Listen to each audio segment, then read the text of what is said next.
This episode is sponsored by the upcoming release movie Tin Soldier. When retired soldier Nash Kavanagh, played by Scott Eastwood, is pulled into a government operation to help bring down a cult-like group, his motivations in agreeing are not entirely selfless. What started as a group to help ex-soldiers recover from PTSD has morphed into a dangerous movement in which the leader, Bokushi, played by Academy Award winner Jamie Foxx, is building his own army of mind-controlled mercenaries. Nash knows all too well what a risk the group poses because he was once one of them, and his wife Everly, played by Nora Onizida, remains under Bokushi's control. Also starring Robert De Niro as a CIA operative, Tin Soldier tracks Nash's last-ditch effort to save his wife and stop the Bokushi, all while navigating government secrets that threaten to destabilize everything. Tin Soldier opens in cinemas in South Africa on Friday the 8th of August, 2025, and it's a must-see.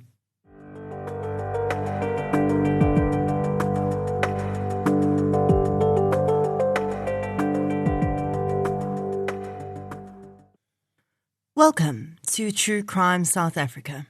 I'm Nicole Engelbrecht, and you're listening to a review of the Showmax original, The ABC Killer, and an interview with director Jason Howes.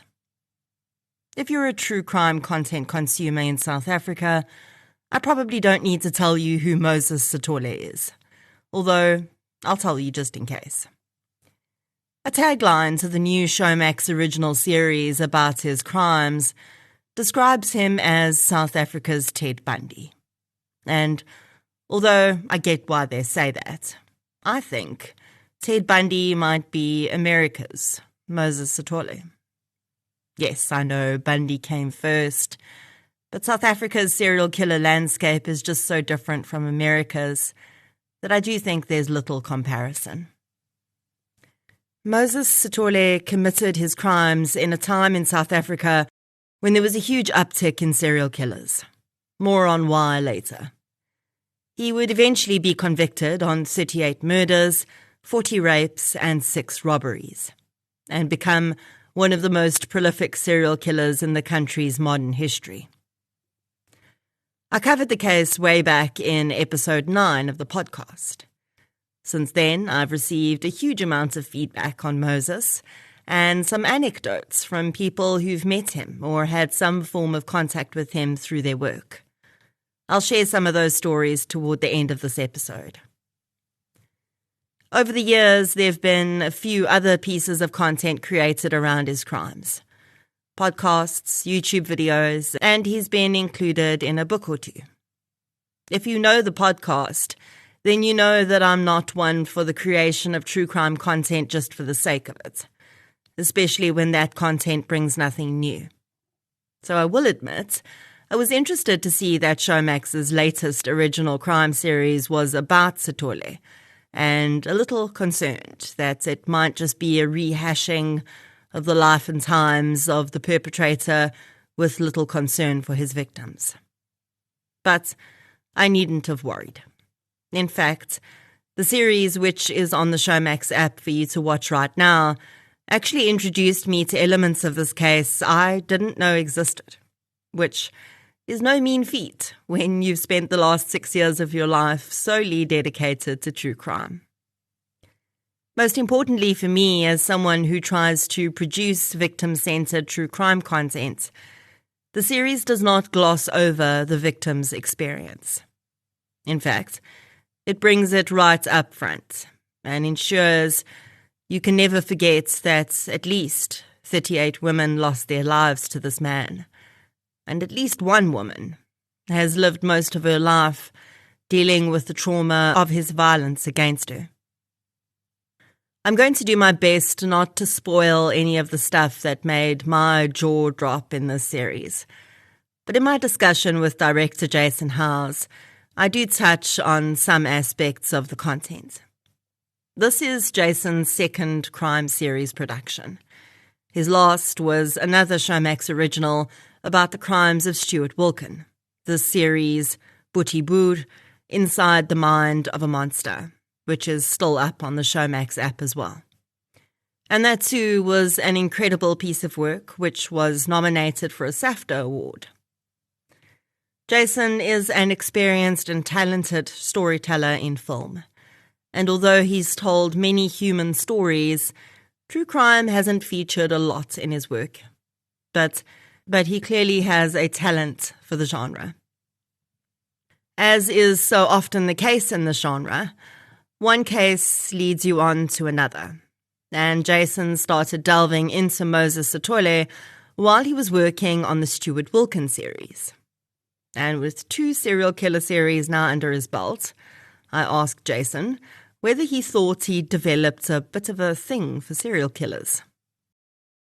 It's something that I'm exploring at the moment. I don't think it's something that I would continue to do until the end of time, but I had an interest in it, and there were a couple cases that, it started with Boetie Boer, and that was the first case that I was genuinely, solidly interested in and researched for many years. And then that was a natural progression into the Moses Sithole case because of, what had happened during my research phase and people I'd met. So it was very organic. And now I find myself, there is one more that I'd like to do that I think is very interesting and has got very fascinating cultural aspects to it that I think makes it very unique and makes it different to anything we've seen before in terms of that particular angle into the story.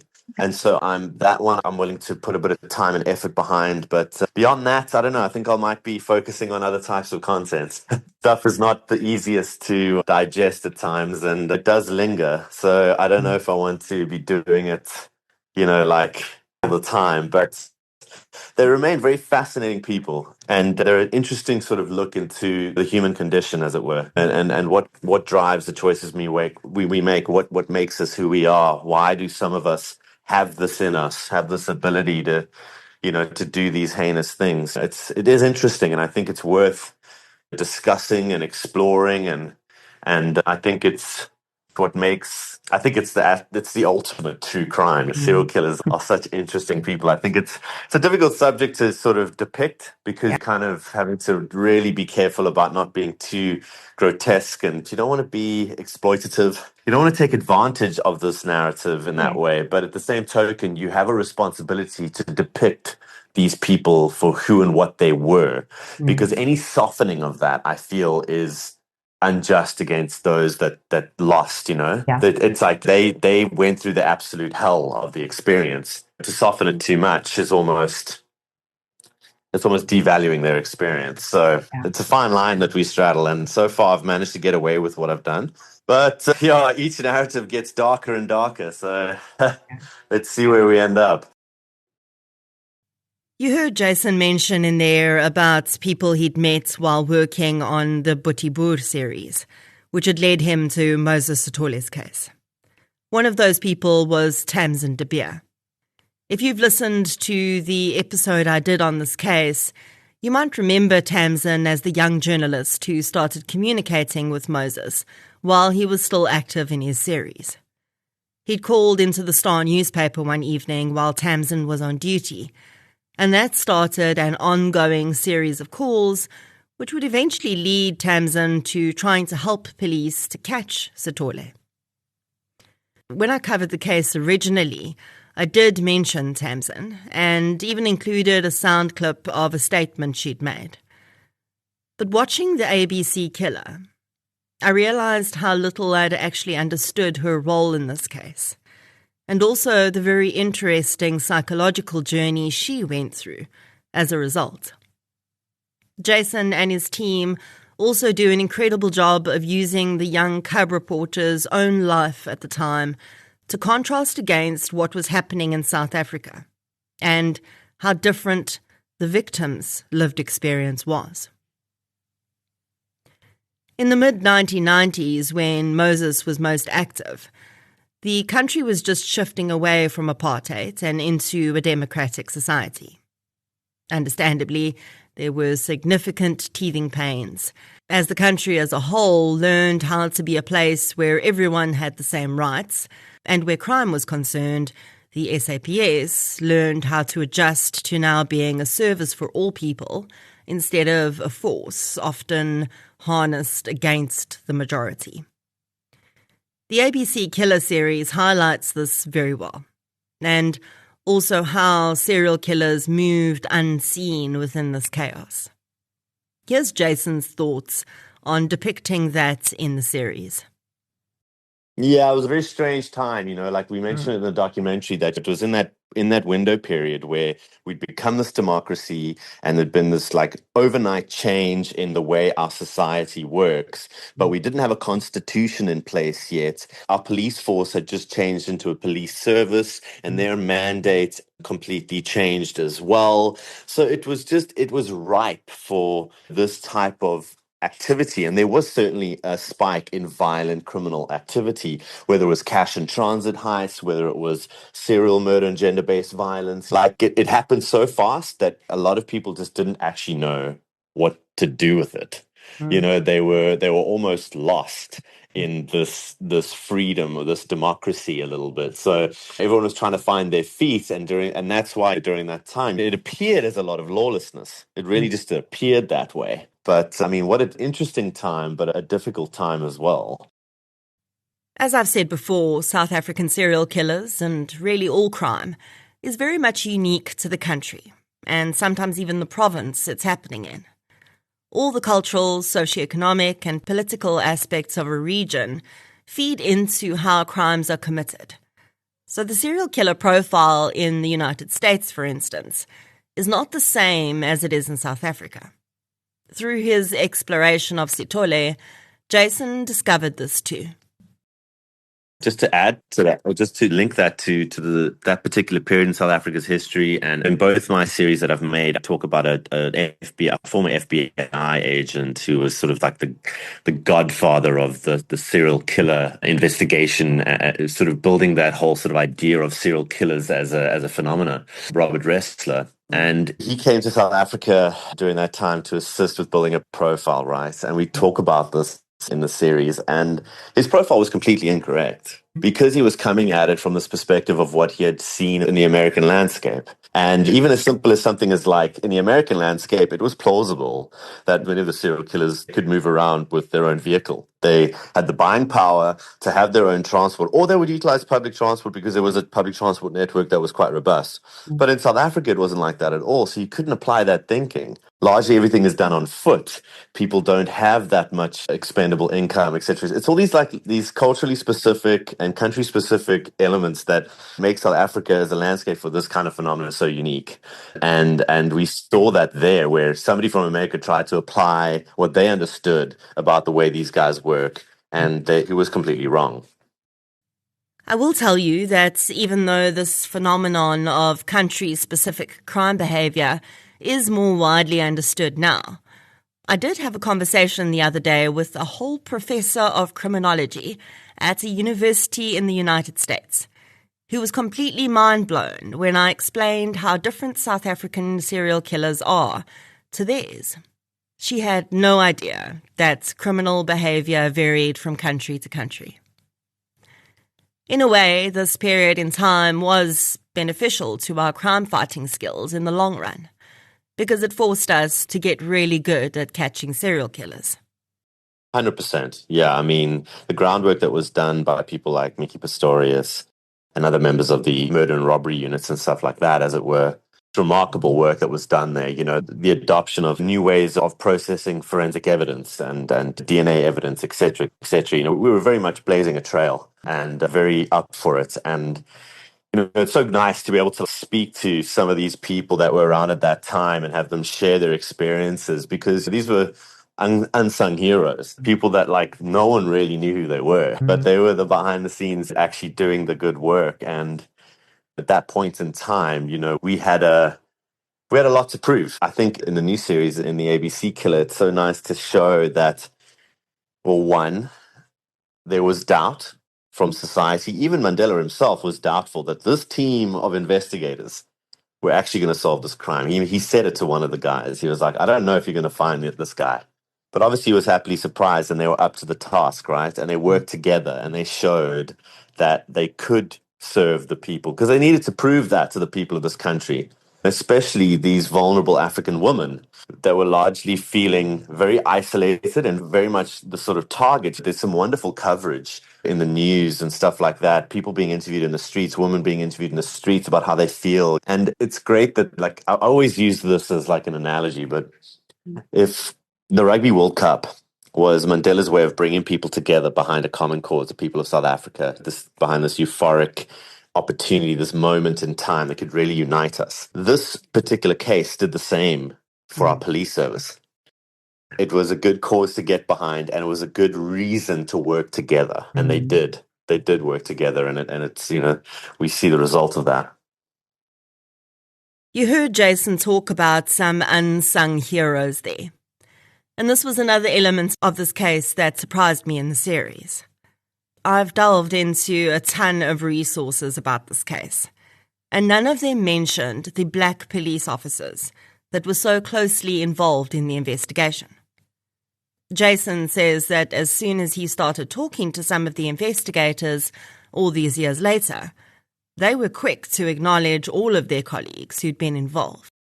Yeah, well, I mean, that comes down to actually having to speak to some of the white investigators, and they were very forthcoming in saying, listen, speak to these people. Frans van Niekerk, who was also pivotal to this investigation and a very, very, very good investigator, he was very open and honest about saying, listen, we have to speak to Paul and Nkomo.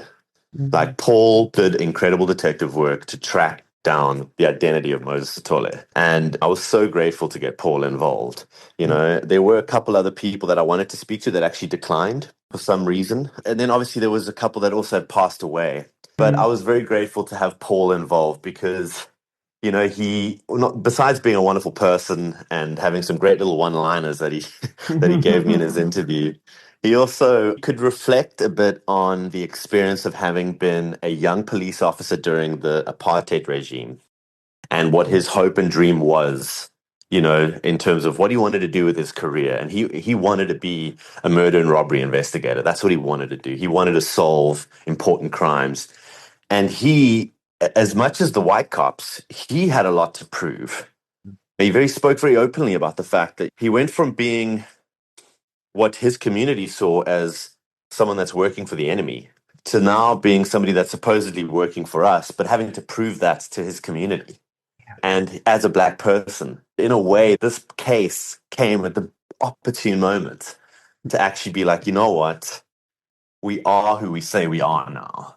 And just so grateful that he got a bit of limelight and was available to share his side of the story.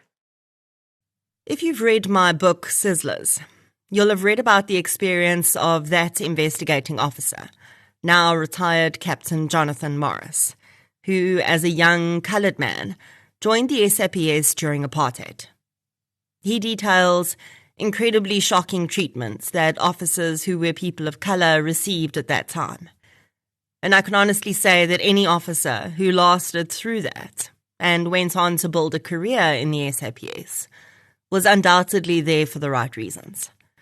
It was also clear to me that this case was still really important to all of the investigators that worked it, even 31 years later. If I think about, Vinyl Viljoen comes to mind, and my time with Vinyl was very touching. I believe this, genuinely, that he truly just wanted to serve his community. Like, that was his life's purpose. And it brought such a sense of meaning and purpose to his life. And you can see, obviously he's got a lot of PTSD, but you can see how emotional he gets when he talks about certain moments in the narrative that really stuck with him for a lifetime. And that still bring him to almost tears, just thinking about the difference that was made, the hard work and the payoff. Just being able to say to the ANC Women's League, we're going to solve this crime, we are going to protect these women, and to see their relation when Moses is actually brought to justice. It's very heartwarming, very emotional. I got a lot of love and a lot of time for these people that I've been privileged to meet in this process. I just think they're so inspiring. So, small spoiler alert. But there's a moment in the series where Vinyl Viljoen stands in the same courtroom where Moses was sentenced. And it's almost as though he forgets that the cameras are there, as he becomes completely absorbed in his memories. It's clearly an emotional moment for him, and the scene is powerful. Thinking about what happened there and how much pain was contained in that room, how the hopes for healing of so many family members were pinned on the outcome of that trial. You can almost picture the scene, as it must have been that day. Something similar happened for me when Jason and his team interviewed a survivor of Moses Sithole on screen. From our podcast on the case, you might remember Buyiswa Swagamisu. She was the first victim that Moses was convicted of raping, long before he appears to have started his series of murders. She essentially secured her own justice by spotting Moses in the street and calling a police officer. Then she was forced to suffer the indignity and incredible trauma of driving to the police station in the back of the police van with Moses. I was so happy to see Buyiswa included in the series. And it was another moment for me where I felt as though the essence of all the women who hadn't made it, whose lives had been taken by Sithole, were there in the room supporting her. I asked Jason about his decision to include Buyiswa.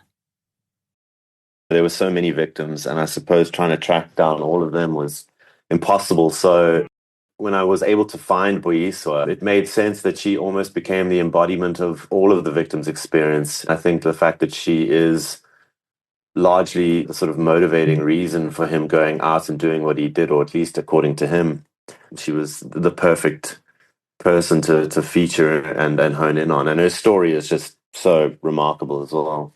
I mean, I think it really enriched it, and I'm so glad that she agreed. You know, she never didn't want to not do it. She was reluctant. I think once she met me and she saw the crew and everyone, and I think she realized, because initially she wanted to be kept anonymous, so we would have to shoot her in a silhouette and all that kind of stuff. And we were happy to do so, and we were preparing to do so, even on the shoot day when we arrived at her place.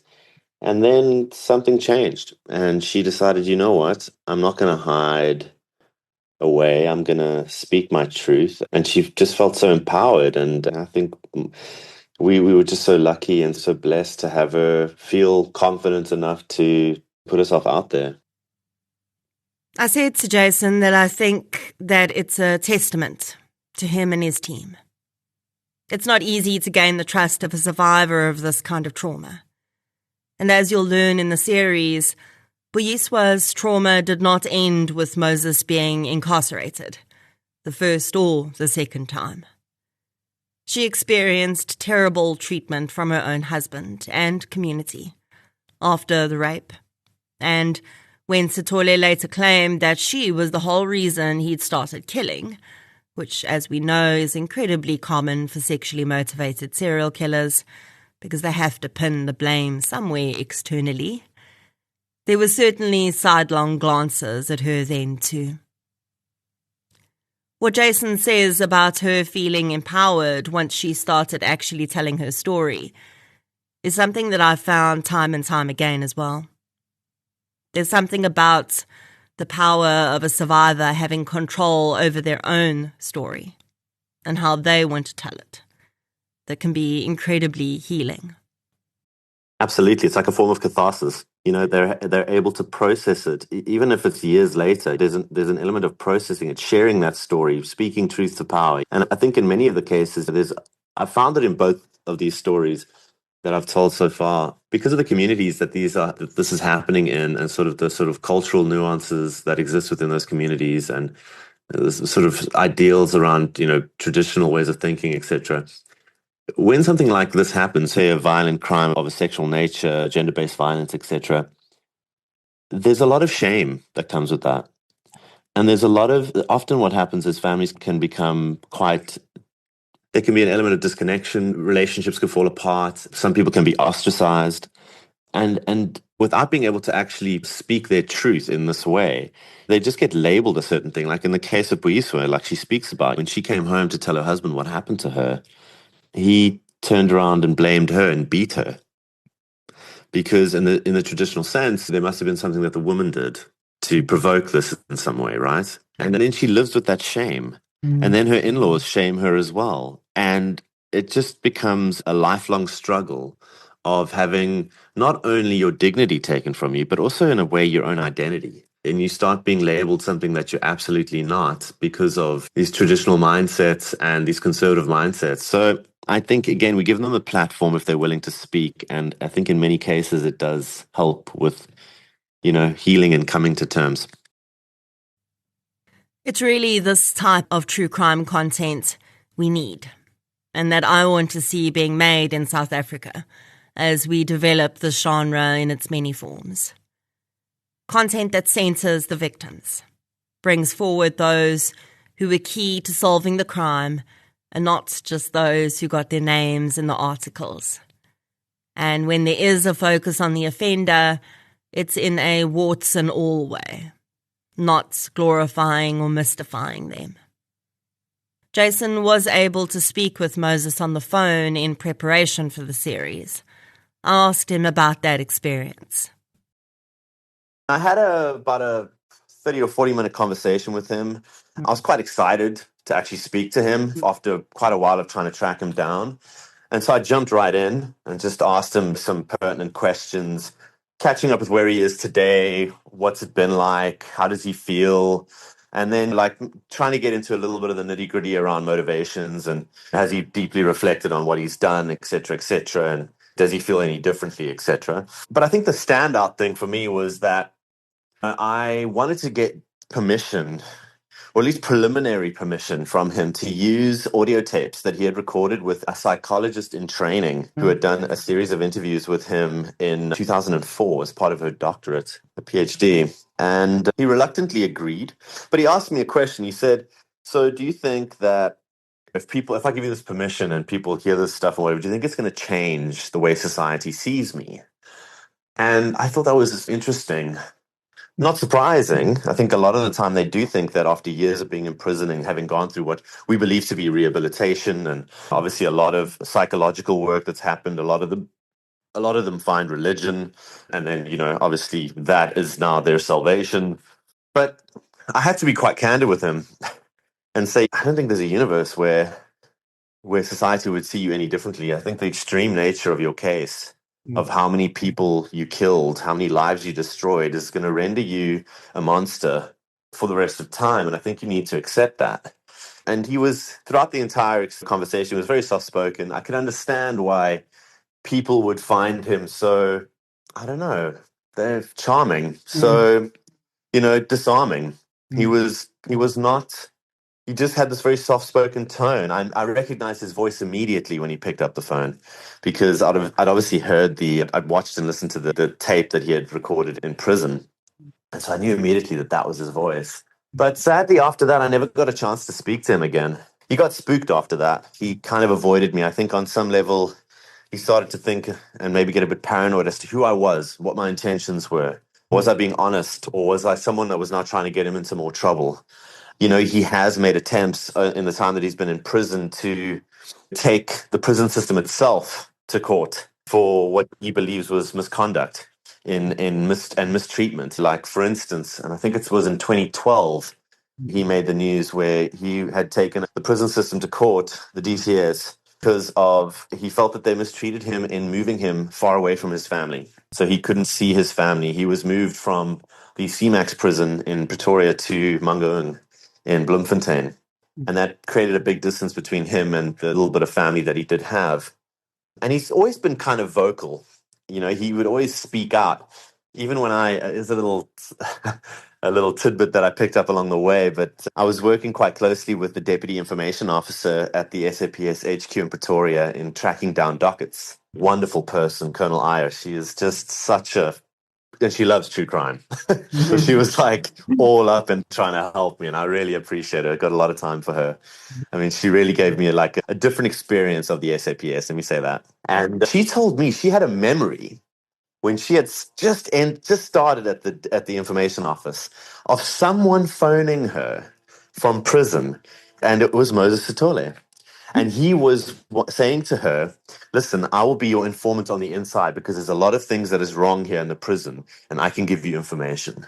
And he's this little kind of whistleblowing mentality that he had, this idea that he had, or that he felt that he had the right to play this role, to exercise his rights, even though he had done so much wrong. And I think that still exists to this day. I mean, from what I understand, I think at the moment in prison, he is quite close to the captain in his particular block, and he helps out with paperwork and stuff like that. So he's quite literate. So he's not only gotten himself educated, he's also made himself quite useful. He's like a bit of an Andy Dufresne, if that makes sense to you, in that particular prison. And it's just fascinating. I suppose that's his way of finding meaning, finding purpose, is to continue educating himself and to continue to be of some kind of use. But I think he also does it so he has access to a computer, and so that he can also get online and potentially see what's happening in the outside world. Who knows? Who knows, indeed. Oh, and by the way, in case you don't get the reference, Andy Dufresne is a character from the movie Shawshank Redemption, who is a wrongfully convicted person. He's portrayed as intelligent, quiet, and very honest, although very witty and personable when he wants to be. And yes, those are all qualities that I've heard people associate with Sithole. Okay, maybe not so much the honest part, and definitely not the wrongfully convicted part, but the rest for sure. I'm always intrigued with people's interactions directly with Sithole, because over the years, so many people who've had direct contact with him have approached me with their stories. And I found that there seems to be a significant difference between how he engages with men and women. And that's probably not just something that's specific to him. I'm pretty sure that most heterosexual men would behave differently with women after being incarcerated for many years. But with him, it seems to go deeper than that. And considering he killed at least 38 women, it certainly has a different slant for me. One person who contacted me over the years had been a student doctor doing her internship year at a government hospital. She recalled how one day while she was on shift, the DCS arrived with an incarcerated offender who required treatments they couldn't offer within the facility he was being held in. She was used to treating prisoners and, for the most part, hadn't had any difficult scenarios arise from those patients. That was until a particular man was shuffled into her treatment room. She explained how her back was facing the man as he was brought in and settled into a chair. She could hear the metal of his leg chains and handcuffs clanking as he moved. Again, that wasn't strange. Many offenders were brought in like that for safety reasons. But, she says, as she quickly finished up the chart she'd been writing up for the previous patient, a strange feeling settled over her. Her stomach tightened, and the hairs on her arms stood on end. She couldn't understand what her body might be reacting to, until she turned around and found herself looking into the eyes of the man sitting in the shackles on the chair in her office. He said nothing, but she was struck by the darkness of his eyes, and then a strange smile that moved across his lips. Quickly reclaiming her professionalism, she proceeded to complete the patient's treatments, and he left. Later, she looked at his name on the file. Moses Sithole. When this woman reached out to me, she explained that she'd never had an experience like this before or after that day. And she still had no proper explanation for why her body had reacted that way to the man's presence. A scientist, she tried to convince herself that it was just that creepy noise of the shackles and the knowledge that he was a prisoner that had done it. Or maybe she'd been coming down with something and her body was fighting it off. Maybe. Maybe not. Another woman reached out to me with her own Sithole tale. She'd been volunteering with a charity who helped to set up libraries in prisons for offenders. There was one very helpful and polite man who went out of his way to help her with her tasks, like stacking books or dusting.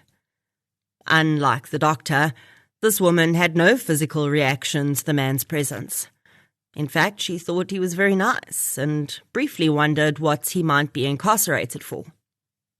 After a few interactions, though, she started to notice that the other male offenders would always hang around close by whenever this particular man was in the library with her. Even if they'd finished their business in the library, she noticed one would not leave until another had entered. She was never left alone with her helpful volunteer. Then, one day, she was pulled aside by one of the offenders. He asked if she knew who the man was that was so keen to help her. She didn't, of course, but her mouth gaped as he explained the truth. Her smiling, polite, up-for-anything helper had murdered 38 women. The man told her that she needed to be very careful around him. It wasn't so much that anyone thought he might become violent toward her, but he may become a little too attached. And he knew of other women who'd had bad experiences with Sithole after that happened. This statement rings true for me when I consider some of the other stories I've heard. Take Charmaine, for instance, who became Sithole's pen pal after visiting him in prison as part of a volunteer group. I interviewed her on the podcast directly after I covered this case. It started out as curiosity on her part more than anything. She wanted to know what a man who could commit the atrocities Moses had was like, and things were okay in the beginning. But soon, Sithole became a little too attached. He started sending Charmaine what were essentially love letters, completely leapfrogging their relationship from friendship to a love affair, without Charmaine's consent or any indication from her that she was interested in that. Charmaine was understandably horrified and immediately stopped communicating with him. And then there is renowned author Angela Makolwa. I mentioned Angela briefly in the original episode, and then in 2024, I would get the honour of meeting and interviewing her at the Franschhoek Literary Festival. Many years ago, Angela had also been fascinated by Sithole's story, and she was interested in the possibility of writing a book about him and his crimes. She started visiting Moses in prison, and he was very keen for her to write such a book, at least in the beginning. Quickly, though, Sithole became far too attentive toward Angela, and instead of writing letters that would help her to write the book, he focused solely on the idea that they were in some sort of relationship together. Time and again, Angela tried to steer Sithole away from this idea, explaining that she was not interested in him like that, and she was only there for the project. But he became more and more intense. Eventually, letters were arriving at her home almost every single day. He was phoning her every time he got the opportunity to access the phone, and besides this frightening and bizarre behaviour, Moses was clearly also not interested in having a factual and balanced book written. He wanted to control the narrative. He wanted Angela to write what he told her to write. Right down to his misogynistic views of women and his claims that his crimes had been a way to teach women that they could not, quote, mess with men and get away with it. Angela ceased all communication with Moses Sithole. When she spoke to him for the last time and told him she would not be proceeding with the project, she got a glimpse of the man behind the mask. He was furious. Angela didn't entirely abandon the project, though. She ended up turning it into a fictional tale called Red Ink, which was published in 2007. It made her one of the first black crime fiction writers in South Africa and started a love for the genre, which has since produced many more books. Angela doesn't really like talking about Moses anymore. She says he's not the reason she does what she does today. She doesn't want him to be given credit that he doesn't deserve. But she acknowledges that meeting him played a pivotal role in her life. When I interviewed her, we agreed beforehand that she would speak about him generally, but to pay homage to his victims, we would not name him. And that's exactly what we did. And honestly, after all the stories I've heard about this man, I think that would have annoyed him the most. Angela admits that she still feels an element of traumatization from that experience. She feels that she came very close to seeing the man that his victims saw in their last moments. And that is something she'll never forget. In the series The ABC Killer, a psychologist, Dr. Gia Del Fabro, who interviewed Sithole in prison for her PhD, speaks about her experience with him. I was interested to see this because I know of at least one other psychologist, a man, who made the same request to Sithole not long before he agreed to speak with Del Fabro. The male psychologist was less successful. He was strung along by Sithole for quite some time, and he felt that the roles were being reversed, and he was being interviewed by Sithole more than the other way around. Jason mentioned how Moses was very interested in how the public would see him as a result of the series, and this is something that came up in discussions between this male psychologist and Sithole too. Sithole eventually sent the psychologist a message through his lawyer a day before the interview was going to be held, saying that he'd chosen not to participate. So much of serial murderer behavior is based on power and control, especially when the crimes are sexually motivated. Sithole's crime scenes and his MO clearly show that desire for control over the women he killed. And two things jump out at me from the stories I've heard, and even his interaction with Jason. Where women are concerned, Sithole does not understand consent and boundaries. He very quickly leaps from initial meeting to pseudo-relationship behavior in his mind. That is classic sexual predator behavior.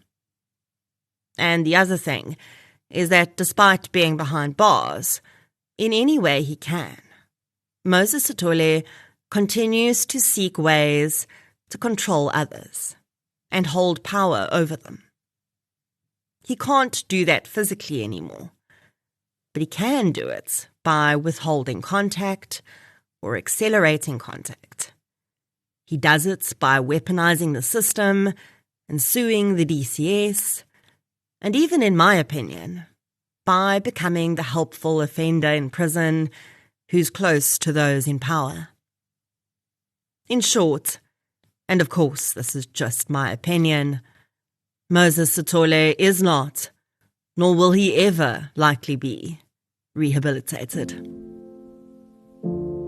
If Sithole was hoping that the ABC Killer series would put him in a favourable light with the public, he'll be disappointed. And rightly so. Instead, the series brings to light the true damage that his actions wrought on his victims' families, the women who survived his brutal attacks, and countless others who ended up in his orbit. I am incredibly impressed by this series and truly happy to see more of this type of quality true crime content coming out of South Africa. All 3 episodes of The ABC Killer are up on Showmax right now, and I highly recommend you check it out.